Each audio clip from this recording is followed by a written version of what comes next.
तो hello, welcome back friends. Hope तो सभी का हमारे एक ब्रांड न्यू वीडियो में। तो फ्रेंड्स, आज बेसिकली फ्रेंड्स मैं एक मेरा एक दोस्त सो बेसिकली फ्रेंड्स मेरे एक फ्रेंड के पास एक एप्पल का आईफोन 13 प्रो मैक्स था, जिसको बेसिकली फ्रेंड्स ग्रीन स्क्रीन का एरर शो हुआ। बेसिकली फ्रेंड्स उसने ना लेटेस्ट वाला जो iOS अपडेट किया, जिस वजह से उसके मोबाइल में ग्रीन स्क्रीन का एरर या बग आ गया, जिस वजह से कि उसकी स्क्रीन पूरी की पूरी डैमेज हो गई। अब सीन ऐसा हुआ कि उसने व्यक्ति ने यानी कि मेरे फ्रेंड ने एप्पल के सर्विस सेंटर के ऊपर कस्टमर के ऊपर वो कॉल की और उन्होंने उनको बताया कि उसकी screen free of cost cover हो जाएगी।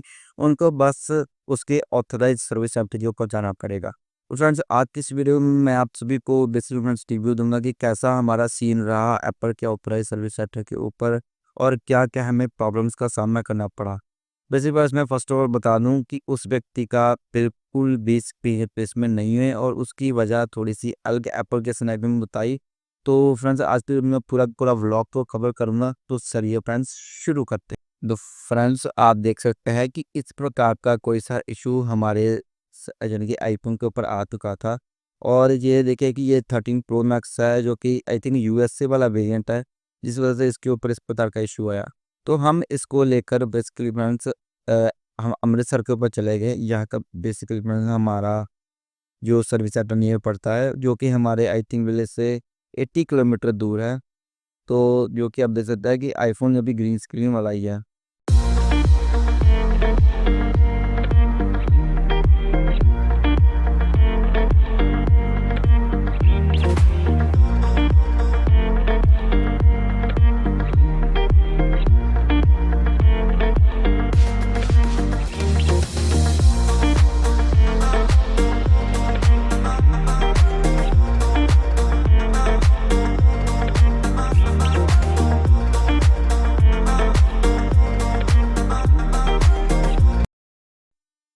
तो फ्रेंड्स, जैसे ही हम उसके सर्विस सेंटर पर पहुँचे, तो यू कैन सी आप देख सकते हैं एप्पल का ऑथराइज्ड इमेजिन सर्विस सेंटर। तो मैंने वहाँ पर जाके ना थोड़ा-सा कैमरा को ऑफ कर दिया, क्योंकि due to the reason of उनके प्राइवेसी उन्होंने पहले बोल दिया था कि आप अपना कैमरा बंद कर लें।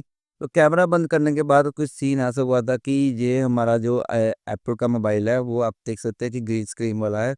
और उन्होंने हमें बताया कि आपका जो है केस आईडी तो जनरेट हो चुका है। हमने सबमिट करने वालों से भी बात की, लेकिन उन्होंने बोला कि आपको इसके रिप्लेसमेंट के लिए ये नहीं बोला कि उसको पहले तो सबसे बड़ी बात तो वो सर्विस चार्जेस के रूप में 1500 रुपये जो और एप्पल के स्टोर के चार्जेस मांग रहे थे, जो कि I think not a fair case, क्योंकि उन्होंने बेसिकली फ्रेंड्स जो एप्पल का जो प्रोडक्ट है आईफोन 30 प्रो मैक्स, उसकी ग्रीन स्क्रीन का एरर आया था उनकी एप्पल की ही तरफ से। और जितना देखा जाए तो वो बेसिकली फ्रेंड्स व्यक्ति अब हमारे जो यूज़र हैं उनसे ऑथोराइज़्ड बिल माँग रहे थे, जो कि जिससे भी आईफ़ोन परचेज़ किया। और अभी सीन ऐसा है कि हमारा जो फ्रेंड है, उसने जो आईफ़ोन 13 प्रो मैक्स आज से 2-3 साल पहले परचेज़ किया था, वो भी ग्लोबली भी किया था, यानी कि फ़ॉरेन का वेरिएंट यूज़ की परचेज़ किया था। यानी कि यूएसए वाला वेरिएंट, जो कि made in California I think importer वगैरह है। और उस वेरिएंट के सब दिक्कत ये है कि यूएसए वाले वेरिएंट का जो बिल था वहाँ पर बना था, वो इससे लॉस्ट हो चुका है। अब यूएसए में कोई व्यक्ति इसका जो बैठा है, जिसने इसको ऑफ़लाइन स्टोर के ऊपर लेकर दिया है, तो उसमें सीन ऐसा आ रहा है कि वो व्यक्ति जो हमारे यहाँ के सर्विस सेंटर वाले हैं, उन्होंने एक ही रट लगा रखी है कि आपको किसी भी प्रकार का इश्यू का सॉल्यूशन चाहिए, तो उनको बेसिकली फ्रेंड्स को बिल लाकर देना ही पड़ेगा। अब बिल का अगर आप उन्हें सीन समझ में आ रहा है, तो बिल की वजह से वो ऑथराइज़ करते हैं कि क्या नहीं है, लेकिन उसका तो बिल अभी गुम हो चुका है, तो अब वो क्या करे? आई थिंक मैंने उनके कस्टमर केयर सर्विस से अराउंड 25 मिनट तक कॉल की। 20 मिनट का सेशन उस व्यक्ति ने खुद भी उसके सर्विस सेंटर के ऊपर कॉल कर किया। उसके अलावा 20 मिनट का सर्विस कॉल सेक्शन जो है उस व्यक्ति ने फिर से किया। तो उन्होंने एक ही बात बोली कि आपको बिल चाहना ही पड़ेगा, बिल चाहना ही पड़ेगा। तो हमने जिस शॉपकीपर से बाहर से इम्पोर्ट करवाया था, यानी कि जिस व्यक्ति से के थ्रू हमने इम्पोर्ट करवाया था, उस व्यक्ति ने बात की कि जो फॉरेन वाला वेरिएंट है उसका वो बिल नहीं बना सकते।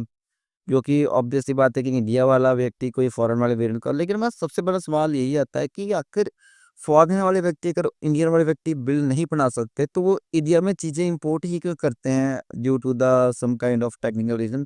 अब एप्पल की तरफ से उसका जो इश्यू क्रिएट हुआ है, जिस वजह से उसको बिल्कुल भी ना ही उसको कोई सर्विस सेंटर वाले कोई रिप्लेसमेंट दे रहे हैं, और उसकी डिस्प्ले अराउंड 20,000 रुपीज़ की आती है।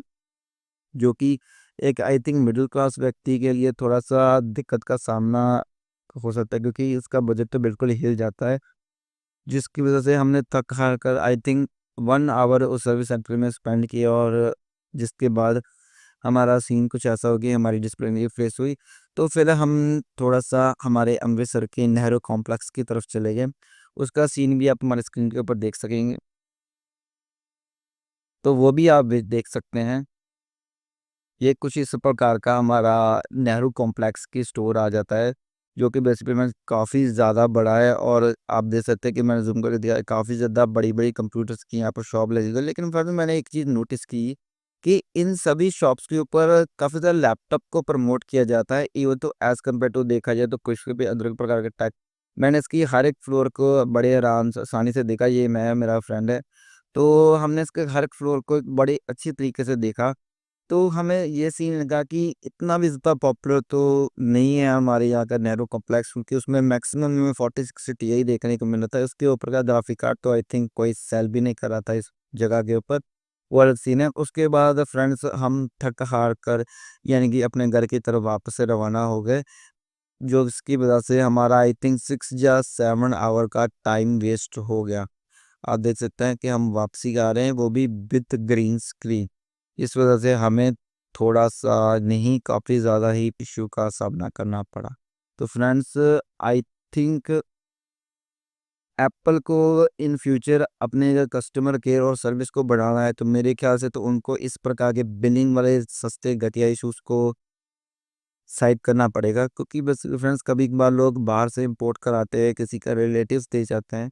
तो एप्पल को चाहिए कि उसके आईईएमआई नंबर से ही, यानी कि मेरी बात उनके तक पहुँचने नहीं वाली, लेकिन उनको चाहिए कि उनके आईईएमआई नंबर से ही वो उसको, यानी कि उसका बिल जनरेट करवा दें, या फिर उसको बिल को फाइंड करवा कर उसकी इश्यू को सॉल्व करवाए की कोशिश की जाए, अगर वो सॉफ्टवेयर रिलेटेड इश्यू है। अब इस व्यक्ति का 20,000 रुपीज़ का लॉस हो चुका है, जिस वजह से पर्सनली मेरा तो ट्रस्ट एप्पल के ऊपर से हट चुका है। इसी इशू का एक साइन में देखा जाए तो एप्पल वाले भी ठीक है, अभी अगर बिल होगा तो वो इशू को सॉल्व करवा देंगे।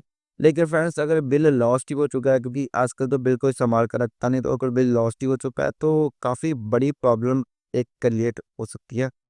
सो फ्रेंड्स, इसी के साथ हमारा आज का ये व्लॉग कम वीडियो सेशन समाप्त होता है।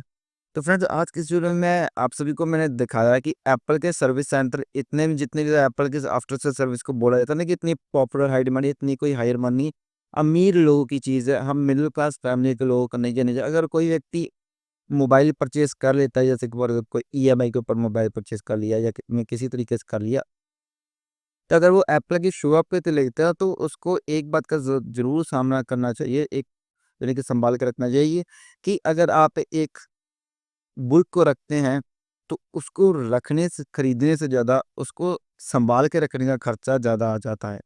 जो भी आप सभी को सामने ही मेरे व्यू देख ब्लैक ग्रीन स्क्रीन का उसका एरर आ गया, इतना अच्छा उसका फ़ोन मोबाइल का वेरिएंट था, पिक्चर क्वालिटी एकदम सब कुछ एकदम काफ़ी ज़्यादा टॉप नॉच था, और ग्रीन स्क्रीन का एरर आने की वज़ह से उसको बस उसका तो काफ़ी ज़्यादा ही बैकलैश हो गया।